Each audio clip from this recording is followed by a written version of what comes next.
I'm really excited to be joined here today to discuss our zoning code rewrite with several of my fellow members from the Zoning Advisory Committee. We have Edgar Kalatian, who's right here. He's a lawyer and a partner in the government relations group at Mayer Brown, LLP. This firm specializes in land use entitlements and CEQA compliance. He's represented investors and developers in all aspects of real estate transactions. He's been involved in an incredible number of projects and an incredible array of high-profile projects, so he's a wealth of experience. And he's worked with a variety of zoning codes both locally and nationally. So Edgar, we're really excited to have you here with us today. We also have Mark Valianatos, whose name hopefully I did not butcher this time. He's an adjunct instructor at, and policy director of the Urban and Environmental Policy Institute at Occidental College. He studied land use and its impacts on health, sustainability, climate change, active transportation, and social equity. And he serves on the steering committees for Los Angeles Walks and Take Back the Boulevard, seeking to provide safe city streets. And he's done a lot of thinking and writing about many of the issues that our Designing Livable Communities class, which are all in the front 3 rows here, has been thinking about. So he's an incredible resource for us. Not with us today, unfortunately, but hopefully she might be able to join us in a few minutes. We'll have to see, is Noelle Fleming.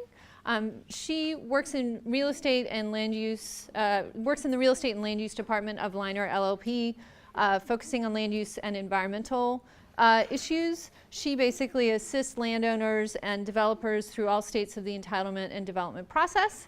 And she previously served as the Director of Legislative Affairs for the Central City Association and as a Planning and Development Advisor for Councilmember Mike Bonin and then Councilmember Eric Garcetti. So we have a lot of expertise in the room. What I wanted to do first is just very briefly give sort of an overview of the zoning code rewrite process and kind of give an update just so we can sort of have a starting point for our discussion. Mark and Edgar, if you want to jump in with anything that you think if I go off the rails here, let me know. And many of you have seen a variety of presentations about this project also, so I'm gonna make this brief so we can get to the discussion. So, as many of you know, Los Angeles' zoning code current code was first developed in 1946. It has been amended and augmented and interpreted ad nauseum, and it has become very unwieldy, very difficult to use. And arguably is not allowing our city to grow in ways that our citizenry is interested in having it evolve.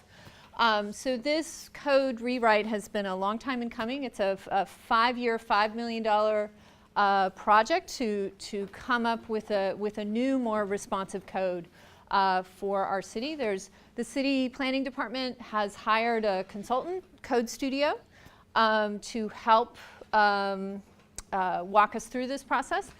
This group has done the codes in Raleigh, North Carolina, and also in Denver recently. And these have been models to some degree for what's going to happen in Los Angeles. So if you guys are interested in seeing sort of what may happen in the future, those 2 codes are interesting ones to look at. And then there are also a host of local consultants who are familiar with LA and familiar with development in LA, who are helping to guide the process. And then the third sort of piece of the puzzle is our Zoning Advisory Committee. This is a now 20-member advisory board whose role is basically to give feedback to the consultants and the city as they work to establish the new code structure and implementation. So that has been our role for the past year and a half. We all applied to do this. Most people, when I applied to do this, were like, "Why would you do this? What's?" But I think most of us on this board really feel strongly about our city and feel strongly about being able to contribute to making our city the best that it can be. A few things about the goals of the project. And there are many goals and I think actually this is one of the things that I have actually found difficult, is that the goals are relatively broad, and if you speak to one group of people, it's sort of one set of goals, and if you speak to another, it's a shifting set of goals. But one set of goals was really just to streamline the code and make it easier to use. So at the end of this process, we are going to have a web-based code that will allow property owners and anybody interested in working in our city to input information about the parcels that they are working on, and then the web-based code will tell them very briefly what the sort of parameters are for development of this site.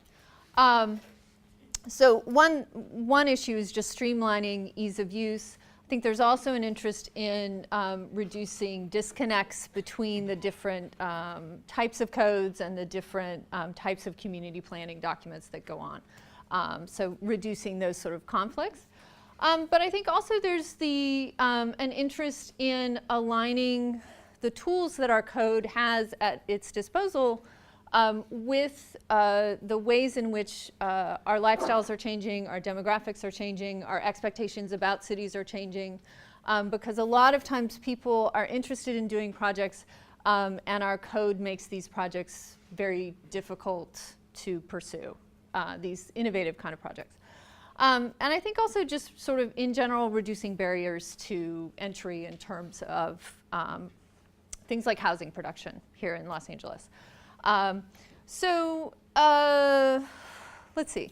Two other things I think would be useful to know, and this may have changed, so you may want to jump in to this. So the goal here, and this is very different than maybe in some other cities, so this is we're going to create new zoning tools. We're going to have a new zoning code. But this process is not going to involve a remapping of the city. So there are going to be no, except for the mansionization thing, right? So there will be no rezoning of the city as a result of this recode process. This is different than what happened in Denver. In Denver, the entire city got remapped, and if you were one zone, you got translated into another zone. The attitude here is that this is politically impossible in Los Angeles. And that what this project will do is give us a new set of tools that we can use when we go through other types of planning processes. So for example, the community plan update process. When a community goes through that process, they have a new set of tools that they can agree to use, and the remapping process could happen through other types of planning activities. There is, maybe you could explain the residential, because I missed that meeting. And what Liz said is accurate. I would just add, in addition to the political, it's a money issue as well. Updating the community plans could cost upwards of $15–20 million with the requisite environmental review and the outreach that the city would do. So although politics is probably the real reason it's not happening now, the cited reason is the economics of it. With the one exception to what Liz said, the downtown area is being remapped. Does everyone understand what the remap concept means as opposed to just the zoning code update? Or explain? No? Okay. So you've got your zoning code, which says if your property is zoned R1, this is the following things you're allowed to do. These are the setbacks you have to provide, maximum density, open space, parking, all of that good stuff. Then the city, and there's one code citywide. The city also has 35 community plans, and those community plans actually tell you what your property is zoned. So that's sort of the index. That's the master document. What the recode process is doing is changing the citywide zoning code. So what you will be allowed to do in an R1 will likely be different post-recode than it is today. However, the recode process is not changing the map, so your property designation will not change. As the city updates the 35 community plans, which can take anywhere from 5 to 25 years, the new community plans will take advantage of these new tools, these new zoning designations.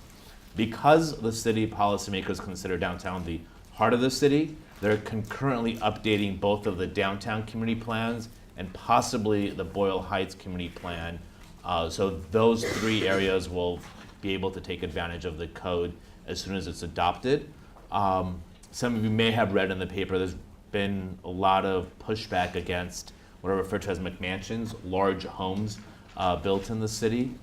So the policymakers in their wisdom have identified, I think, 17 pockets within the city that need added protection, and that protection they believe is immediate. So we're also working on creating solutions to those identified areas. And that'll happen before the community plans for those areas are updated. Okay, so the concern is that we, residents don't want their development rights taken away. So that is something that the consultants have been very sensitive to in terms of making these remapping decisions. 2 more things to talk about very briefly before we kick off the discussion. One is just to talk a little bit about the work of the Zoning Advisory Committee, because like I said before, we're sort of on the front line of feedback for the consultants. To that end, we've developed a variety of subcommittees around the issues that we as a group have felt are the most pressing. One is jobs and innovation, another is transportation, and the third is housing. So we as a group have sort of developed a set of themes that we think, and issues that we think the consultants need to address most forcefully.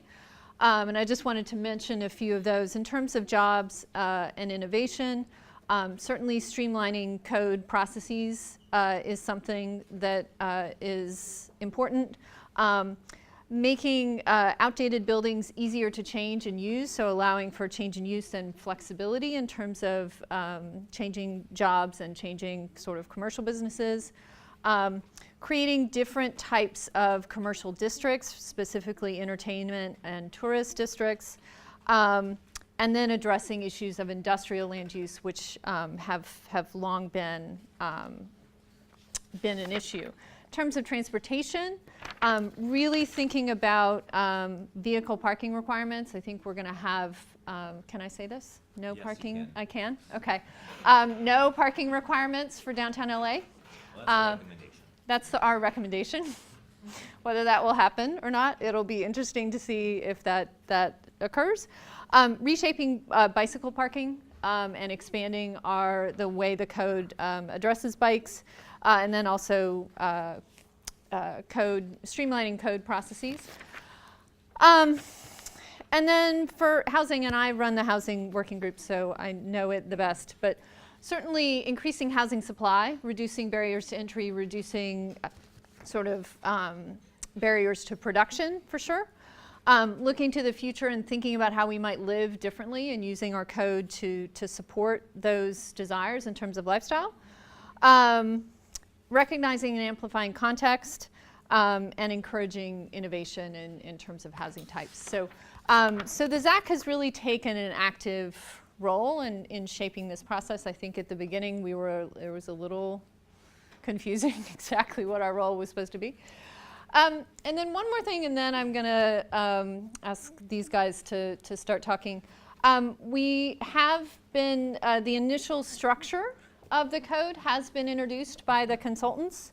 They propose that we use something that they're calling contextual zoning. And it is, for those of you who have looked at form-based zoning, it is form-based zoning light, I would call it. I don't know, what would you guys call it? But it is confusing.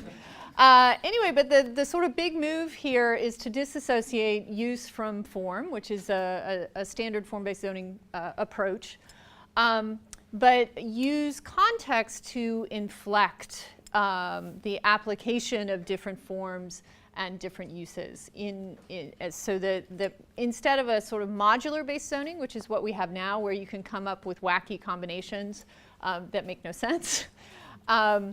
The idea here is to have contextual zoning so that we can be both more certain about outcomes in the present, but also more flexible in terms of changes in the future. So that is the goal. The goal here really is to allow more projects to be built by right?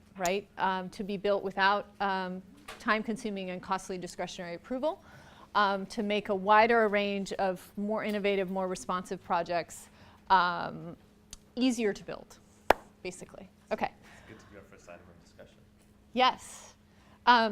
So I'm going to throw it over to Edgar and Mark. And I think what do you think is the greatest opportunity we have in this zoning code rewrite? Well, I mean, to me, and the reason I'm, got involved at all in this process is because you want to have land use rules that allow the future to happen in a city, that are responsive to what the needs of Los Angeles in 2030 or 2050 are versus, 1946 or 1980 or whatever. Mm-hmm. And so it seems like it's a once in a lifetime, literal opportunity to think about how we want to live in the future and let that happen, or encourage certain trends to go forward. And we can talk more about those, but that's, to me, is the opportunity. If you don't, as a Zach or whatever, if we don't push the consultants to think about how we want Los Angeles to look like in 40 years, then we're going to miss this opportunity. So it's a nice chance to go in that direction. Absolutely agree that that's sort of the issue. The complexity is trying to identify what we want the city to look like in 40 years. Because I guarantee 40 years ago, nobody would have thought about what the city looks like today. So it's having a framework that is flexible enough to protect what we as a city think is important today, yet allow what may naturally become the norm in 40 years. It's a very difficult task to undertake. And going to a point that Liz just made about by right and how that's a good thing, it depends on who you're talking to, whether that's a good thing or not.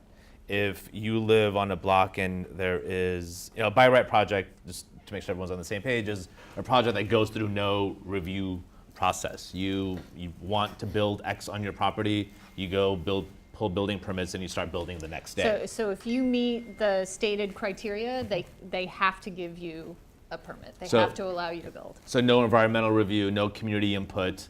That clearly makes it easier to build, and it's certainly a barrier for a lot of small and mid-size development companies to be able to build. But on the opposite end, it theoretically takes out the community. It eliminates environmental review, and maybe on a small project that's not necessary or relevant. Medium-sized project, maybe it's important and relevant. But the more obstacles that you put in the way of development, the less development you're going to get. So the by right issue is a very difficult one to wrestle with. Again, going back to Mark's point, what's by right today, we may not want it to be by right in 40 years and vice versa. Just trying to balance those issues. And there's also the kind of this weird ironic history of how when the city was primarily developed after World War II into enormous tracts of single-family houses, with freeways, with strip malls and the like, it was much easier to build that kind of thing, which maybe today we consider to be environmentally not as desirable. And then with the rise of the environmental movement, with rise in the growth of the power of homeowners in the 1970s, we got to do better projects, but we got to do them much slower. So we have this kind of interesting situation right now where maybe we want to have a kind of, allow the rapid evolution of the city to more walkable, to have more infilled, closer to transit, whatever it might be, more mixed income housing. But we have good goals, but a slow process. In the past, we maybe didn't have good goals, we had a fast process. So is there the ideal maybe to have a good goals and a fast process? Would probably be the kind of, the angel's gate to the LA we want, but the question is, can you balance that and achieve that? And when you make something by right, I think that the biggest issue is you take the politics out of it, and no politician is going to vote for a plan that strips their own power. Okay, so let's back up just a little bit and think a little bit more maybe about our current situation that prompted this rewrite, but I'm interested to know what you guys think are the biggest disconnects between our current code and the ways we want our city to perform these days. And then also, what do you think might happen if we don't get this right? You know, if this process fails, right? Like if we didn't do this, what I'll kind of remove it what from my kind bio. of, That's one. well, But- well, for sure. But what do you think the consequences for our city would be? So what are the biggest disconnects? I mean, And the then what are the consequences? disconnects, you mean specifics from the zoning code and what just doesn't work from a practical perspective? Yeah, sure. I mean, I'll take something simple as, from a planner's perspective, you like buildings to be built to the property line, commercial uses, to create a pedestrian atmosphere and an active area.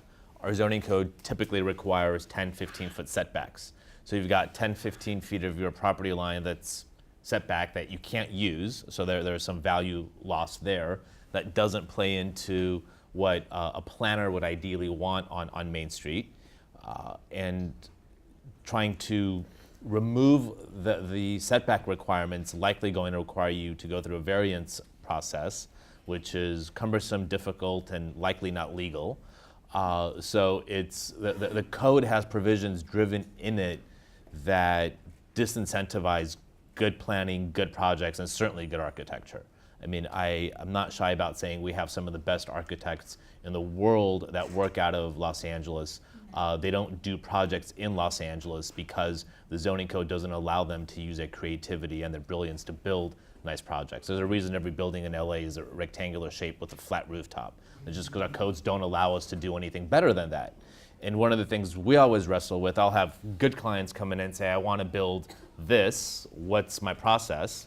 And I'll have to identify every single entitlement they go through, and then they come back with a rectangular dull box and then say, what's the process for this? I'm like, well, that's simple, that we can get that through easily. Well, guess what they're going to go with? The less attractive box as opposed to the good project. So it's trying to figure out how to allow at least not to make it more difficult to do the creative project. I mean, take Disney Hall, for example. If that was a private developer who wanted to build that as an office building, would never happen.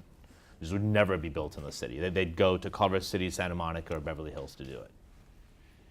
And so one issue I'm really interested in that I think has some similar problems with it is our kind of planning apparatus predates interest in and goals around climate change. Our general plan, the zoning code. And so if you think about kind of maybe the three big impacts that are expected to be shaping our city in the future because of a changing climate, you have increased heat inland with, teaching Eagle Rock right now we have 13 days per year where it's going to be 95 plus degrees. By mid-century we'll have 40 days, so a tripling of super hot days in the city. And then you have some of the coastal areas will be experiencing some greater flood risks. And then you have our continuing intensified drought. So it's a question of where we get our water from and how we use water. So the way that we think about our built environment has to take this reality into effect, kind of both a climate reality and kind of a moral imperative, right? And so how do we have a zoning code that reflects the fact that maybe it's a different climate zone in Woodland Hills than in Venice? Because right now their rules are, there's coastal issues in Venice, but whatever, the zoning code's the same. How do you encourage local capture of water? How would you want, structures on the coast to be actually elevated so you're not living on the ground level in case there's a flood? How would you use the form-based tools of the new zoning code to increase shade provision, both in the public right-of-ways and allow it on your private property in ways that maybe we sort of discourage right now? So that's the kind of thing, like we have a new zoning code, we have a new challenge that's considered by the state to be super crucial, and there are all these mandates about it, but the two don't connect yet. And maybe through these next 4 years they will, but maybe they won't. And this gets to, Liz, your second point. It'd be a shame to go forward with this cumbersome old code because it's both cumbersome and it's kind of old-fashioned, and put the two together and it's not necessarily achieving the goals we want. Okay, so and what's gonna, barring apocalypse, if we don't make these changes, what will our city be like in 30 years?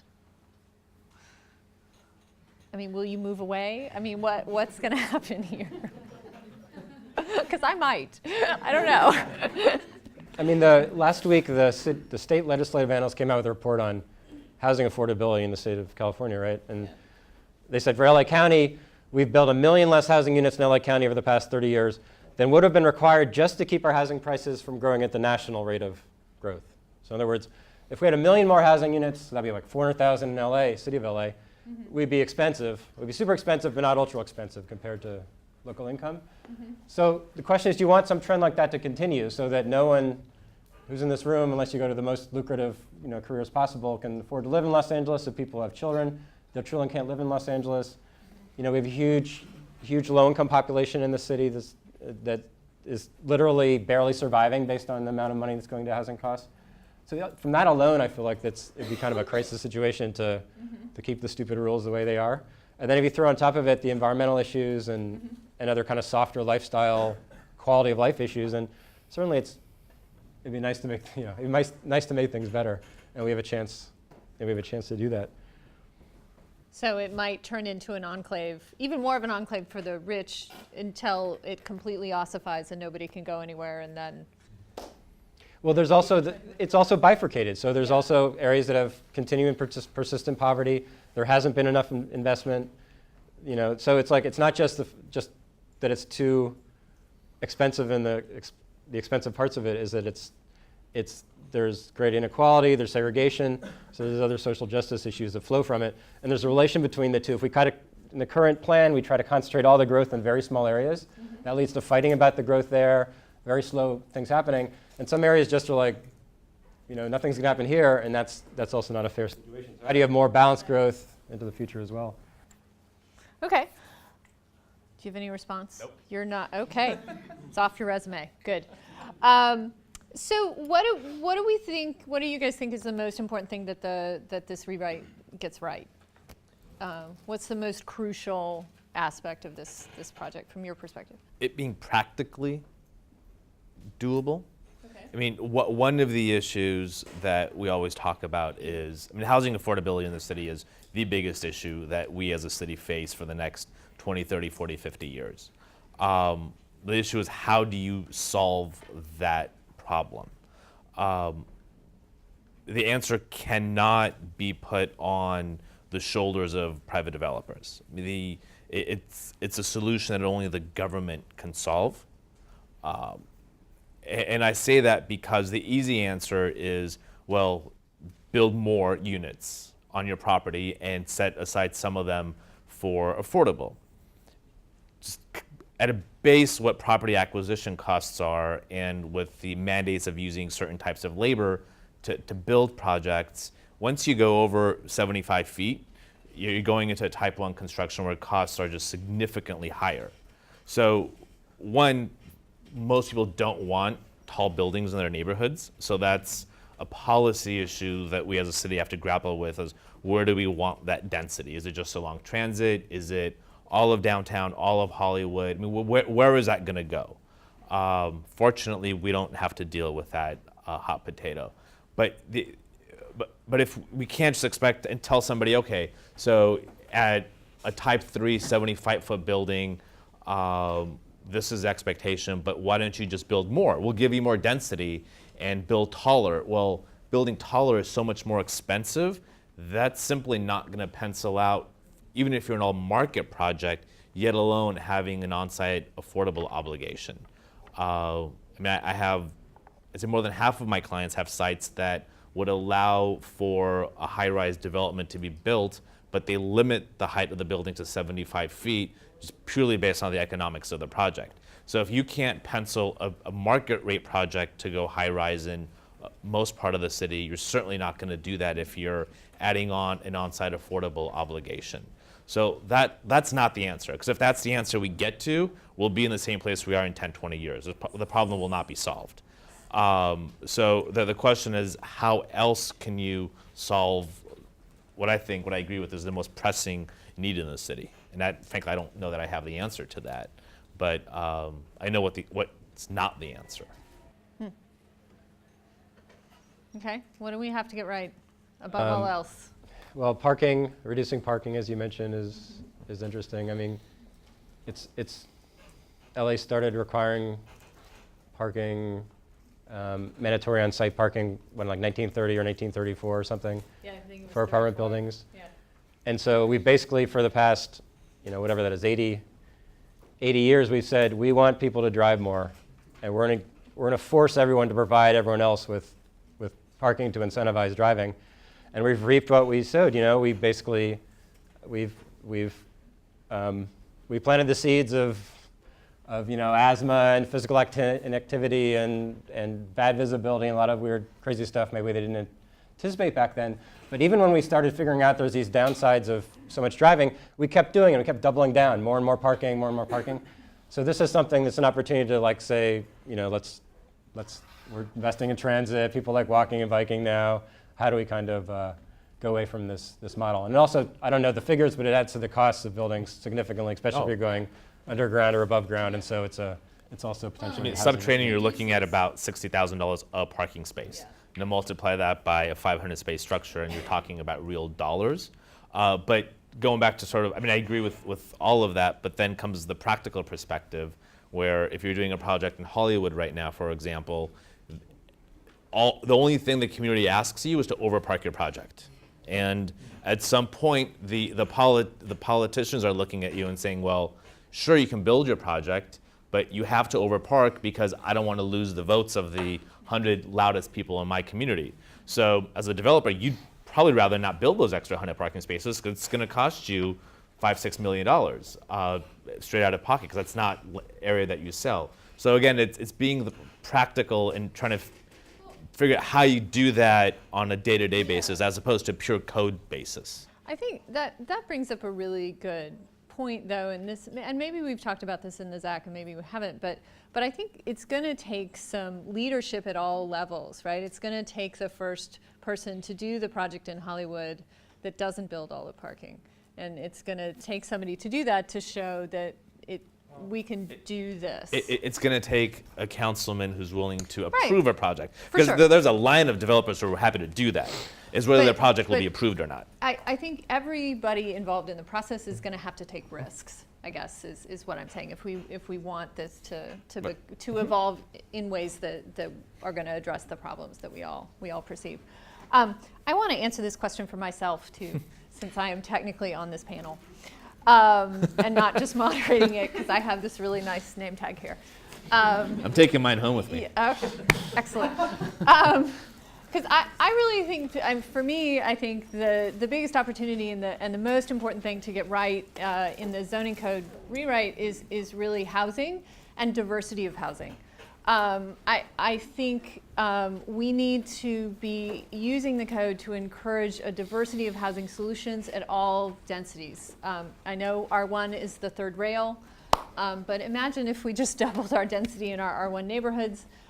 We would significantly start to address our lack of housing units. I think Richard Green and his team have figured out that we need at least 80,000 units immediately right now to reduce the upward pressure on price, for example. Yes. Can I ask a question? Can I ask you a question? Yes. So let's assume we do that. Let's assume we take every single family house in the city I should not have mentioned this. and build a second unit in the back for a family. This clearly will be affordable, clearly will help, if not help solve the housing shortage in the city.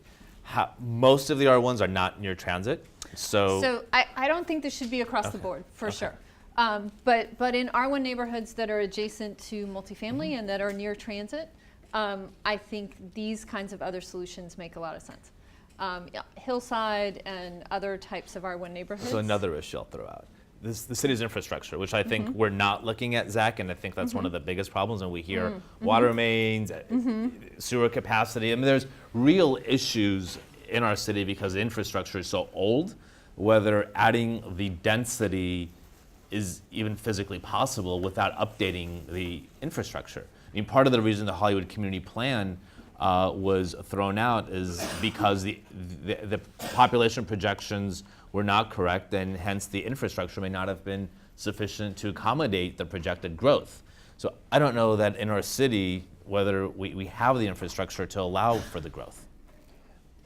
Although in some ways, isn't that a little bit of an old-fashioned sort of version of infrastructure where there's some massive production facility somewhere else outside of LA that's taking a resource and sending to us, and it's going smaller and smaller pipes or tubes, and it's getting to our home.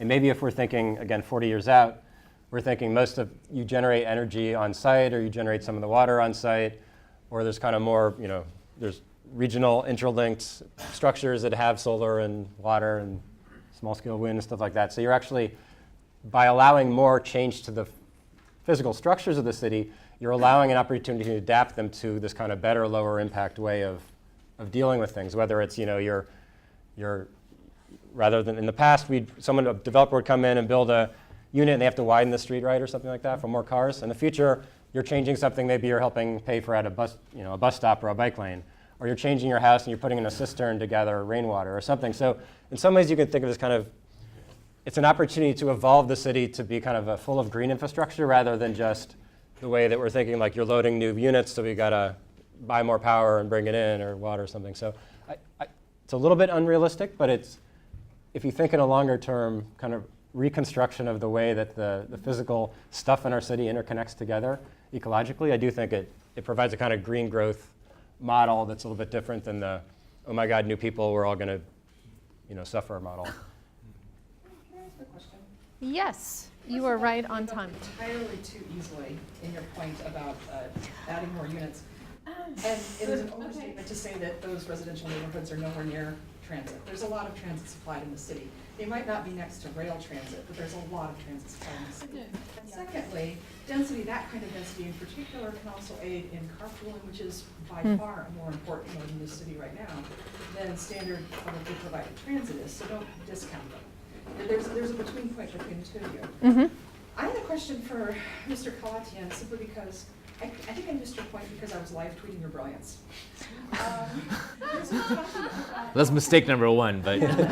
Well, gosh only knows if I represented you properly, but you're sort of saying essentially that upzoning, what I got out of it was that upzoning was not necessarily going to get us very far, simply because you had developers who were not going to be able to add that many more units vertically.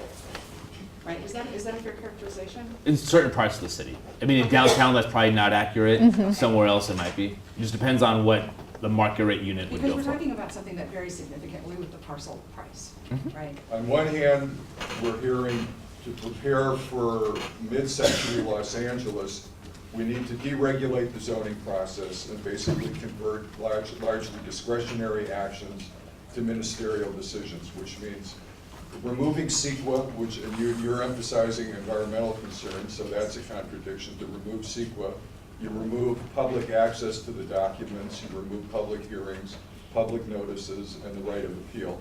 So it's largely an internal process that the public and environmental review is eliminated from.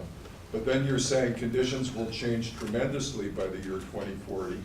So that means you need to have an accurate general plan that would have a horizon year not of 2010 like the current general plan, but 2040 or 2050, and you need to have elaborate monitoring, which the city of LA doesn't have. So how can deregulating zoning and allow market forces to largely guide the planning process possibly deal with Los Angeles in mid-century? I don't understand that at all. But that, I mean, it seems to me you need to have a strong general plan process and a strong monitoring process to deal with all the issues, all the land area of the city, not just the privately zoned property.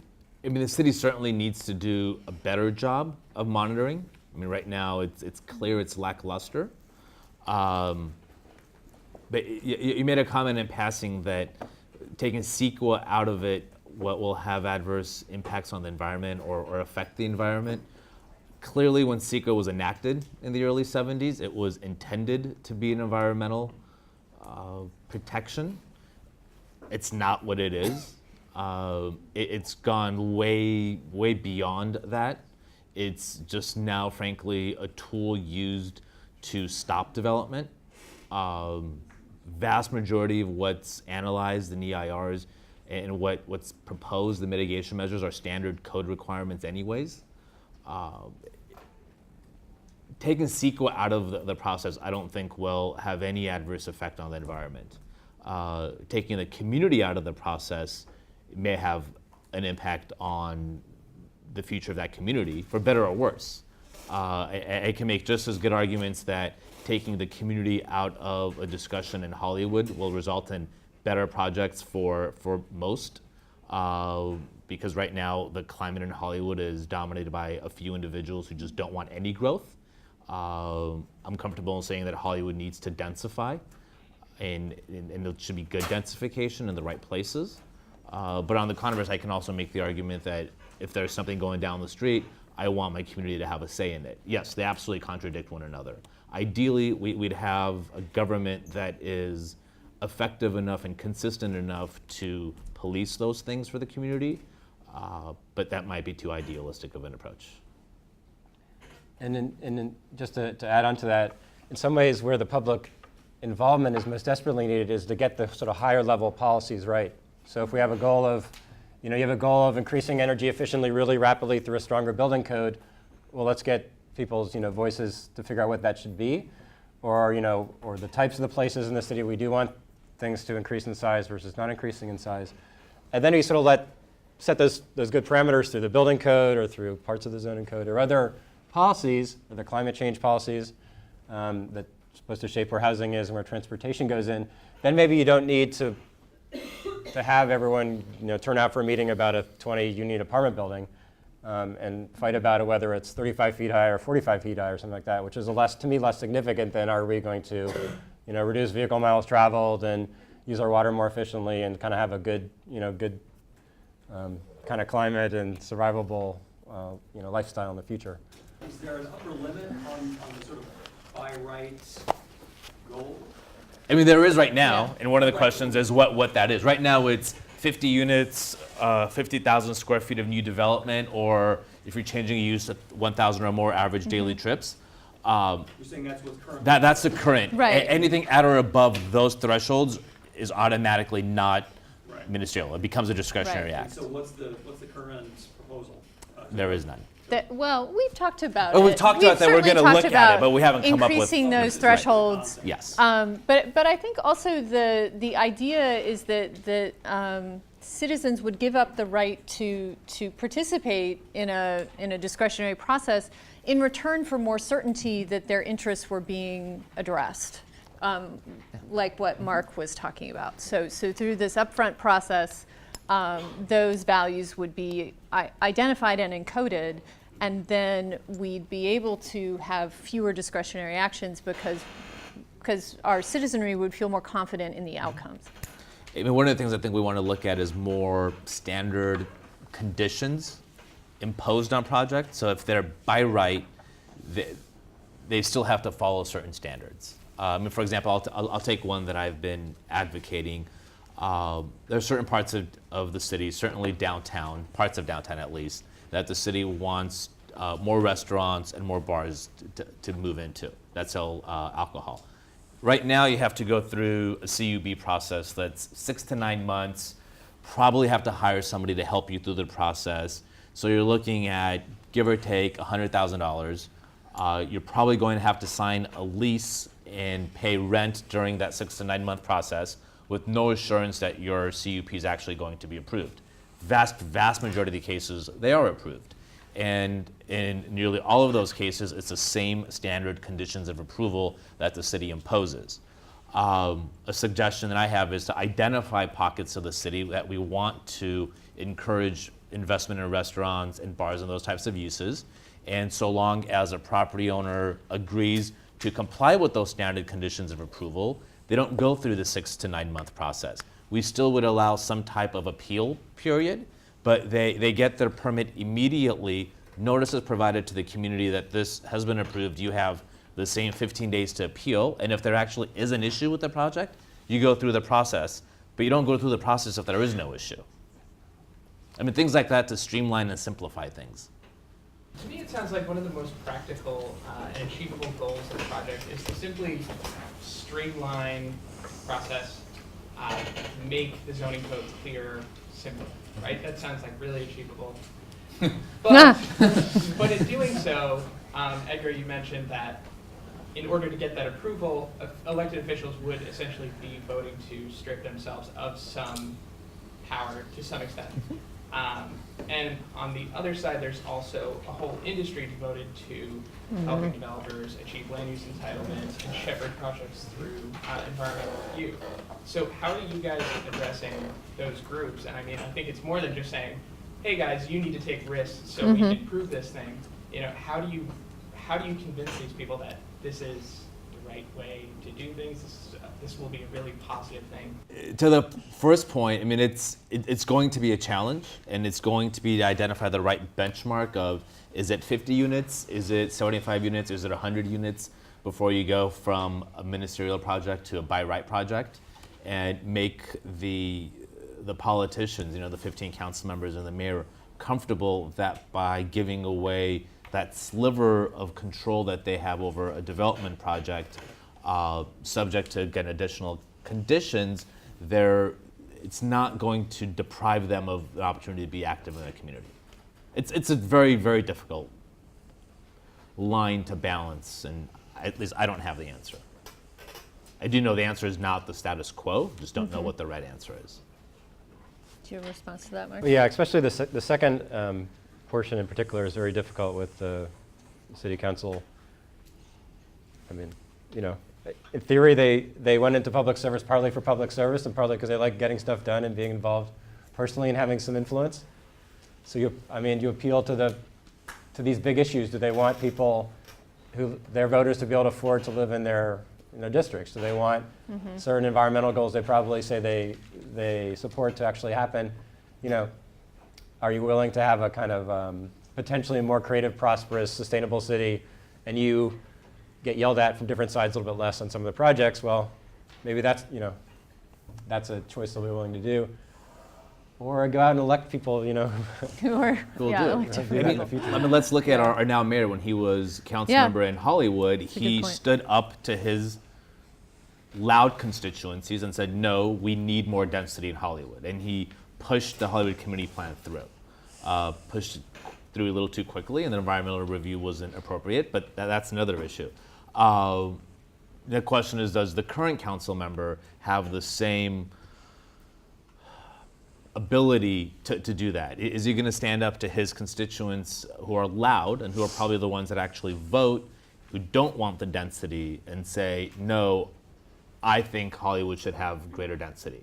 And it's literally, do you support the people who actually vote now, or do you support the policies that you think are the right policies that will bring in voters 5, 10, 20 years from now?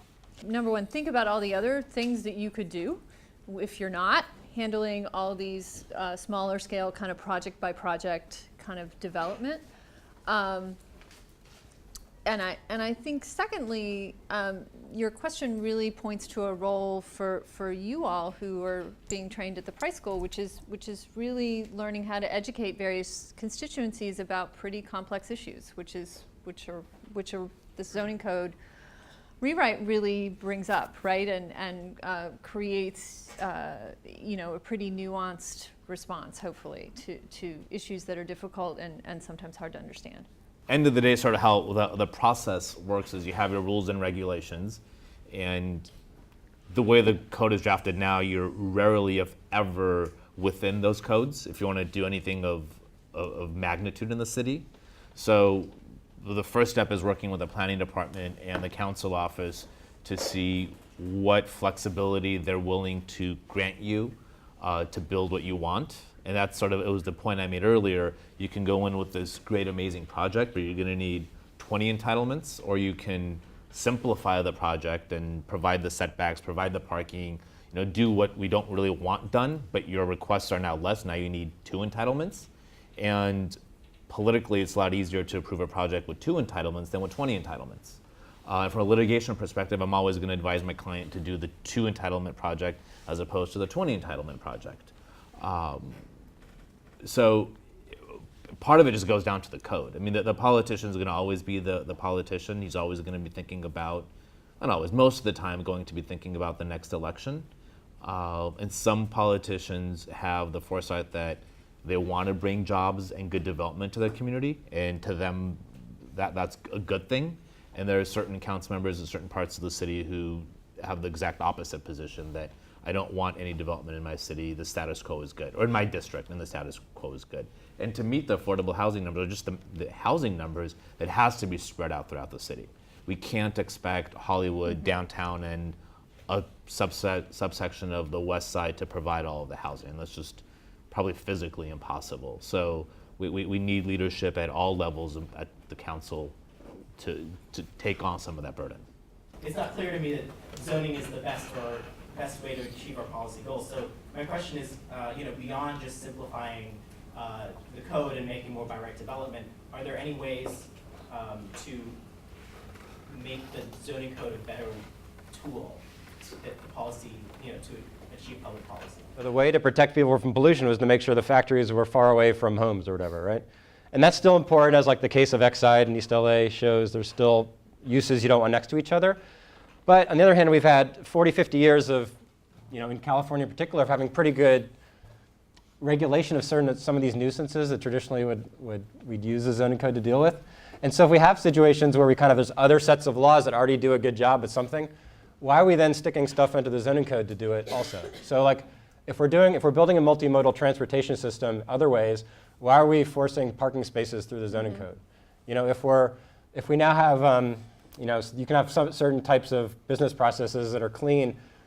Should we allow more mixed-use development like they do, say, in the zoning of the new cornfields Arroyo Seco plan, which was passed a couple years ago? So part of what you can do is what is legacy stuff left over from when you want to segregate your wealthy people in your single-family houses from your poor people and your living in apartments, right? These are well springs of the zoning code that we don't value anymore. In fact, we should probably be actively trying to get rid of them. So what is still useful? Maybe it's kind of manipulating, I think the consultants think, it's kind of manipulating the form of the actual structure in a useful way for the pedestrian passing by or aesthetically or something. And so hopefully we'll focus on stuff that's still valuable. So part of it's just cutting out the dumb stuff or the legacy stuff. And then part of it's how do we use the new stuff smarter, the form talking about with shade or with solar access on the roof or whoever knows what it is, or affordability in certain places. So again, it's going back to the point, it's a once in a lifetime opportunity to review what we want to be as a society and how we use zoning to get there. And it may not be very different than we did in 1921 or 1946 or 1985. No, because I really think the other thing to look at is look at what we've done in the past that was really good and what was the zoning then. And I think when you think about housing, and certainly when you think about housing and parking, our increased parking requirements basically pretty actively made our housing worse. If you look at the housing models that we've built since 1946, they provide less quality of life than many of our housing models that were produced in the 20s and early teens. And this is primarily because of parking, because parking, everybody knows when you design housing, you do the parking first because that limits density, right? So I think looking to the past and using that as a way to connect people to the future city is going to be a way that we can use our code most effectively. How is this new kind of recode there might be legacies that we start now that might be different in the future, there might be different values or whatnot. How is this code going to allow for those legacies to be easily removed or adapted to change the values?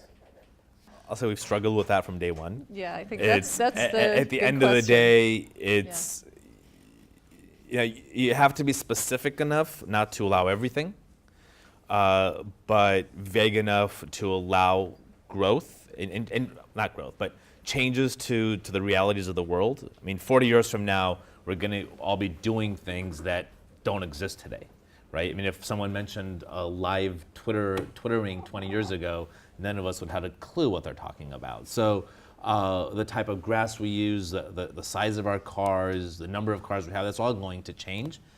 And I think that's just going to require more regular, holistic updates to the code to keep up with that, as opposed to a Band-Aid approach that the city has undertaken the last 40, 50 years.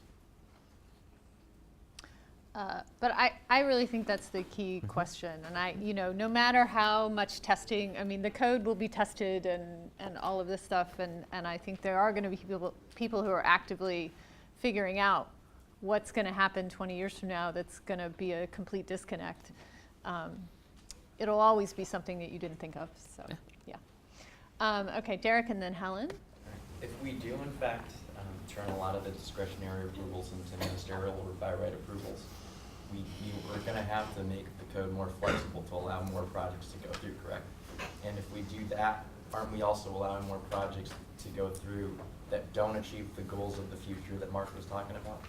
No, I disagree with the first premise. I think if we're making projects ministerial, we need to provide more burdens on those projects to make sure they don't adversely affect the community surrounding it. I mean, right now, it's easier to be loose because there is that community process and that political process, so theoretically, things are looked at and fixed. But if you take that process out, the project has to be more definitive. My opinion. One of the biggest problems in this whole process is that there's a lot of community outreach, there's a lot of encouragement of participation, there's a lot of discussion, and we're going to create this new code, and some communities won't be able to utilize it for 25 years. You know, and for sure, communities whose community plans have been updated relatively recently have been evolving some of these new tools, maybe not exactly the same ones, but I'm really worried about this. I don't know. Yeah, I It's mean, being looked at.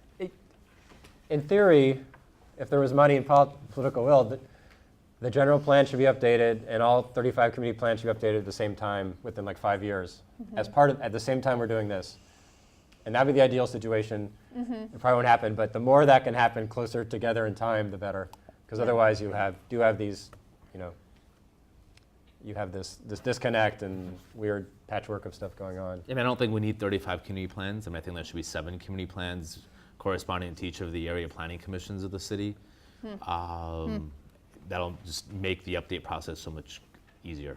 Yeah, developers and architects and planners all have to partner to build the city that we envision. Like, we can't, you know, the implementation of this code is going to rely upon projects and development and things to make it happen. So the existing zones and the names are going to stay. Be flattened. Be right? flattened, right? Yeah. So right now, I think there's 5 or 6 residential zones, R1 or whatever, however many there may be. The new code is probably going to have, and I'm making up a number, this isn't the right number, 25 residential zones that I are heard going to be 18. more tailored and more specific. So as a community plan is updated, the R1 will disappear and we'll never hear of that. In that area, it'll now be RW73-H, for example. And that in the zoning code will Yay. have specifically what's allowed. So for a period of time, there will be dual zoning in Dual the zoning city. systems for actually potentially a very long period of time, decades. Some of the variety that's actually in the code now with the overlay. Yeah. The overlays are 1.5 dash whatever, instead of you having to go and piece that together, cobble that together on your own, or have No, yeah. your assistant do it, that will be collapsed into Yes. a base zone. Yes. someone will do it for you. Somebody, Yes. and that's the benefit of this base, or this web-based code, is that instead of having to get all these parts and pieces from everywhere else, it will be a single source of information. And the reason behind the going from the, call it 5 different residential zones to the 2025 is we got really big city. And Mar Vista is context. very different Yeah, than it's Silver Lake, this than Sherman context Oaks. idea. So we want to come up with as many tools. So if Mar Vista wants X when their community plan is updated, they get X. But if Silver Lake wants, you know, residential uses to sell, you know, breakfast from their homes, that tool is there and that's put into that community plan.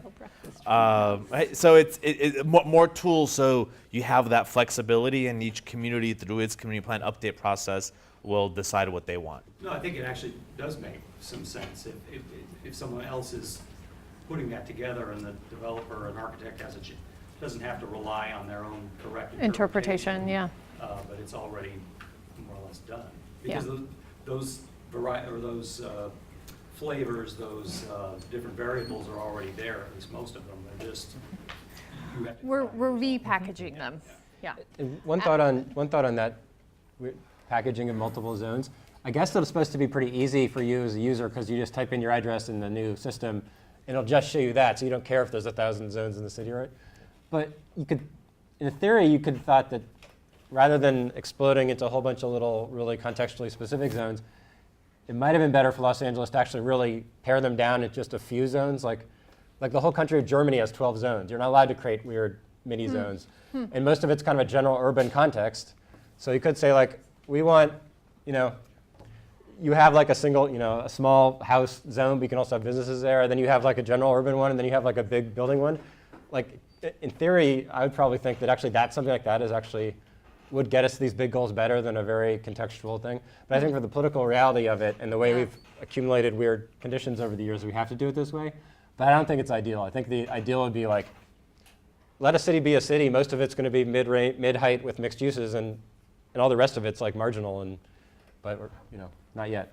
Right now in the LA, about half of the private parcels have additional zones conditions. They have Q conditions, D conditions, there's specific plans, CDOs, RFAs, a vast alphabet of special overlay districts. So what happens to this enormous legacy through Recode LA? So, I mean, let's take your Qs, right? I mean, there's big swaths of the city that'll have a Q condition that although the zoning allows you a 4:1 FAR, the Q limits you to a 2.0 FAR. What will happen is those Qs will disappear, but your base zoning would be a 2.0 FAR.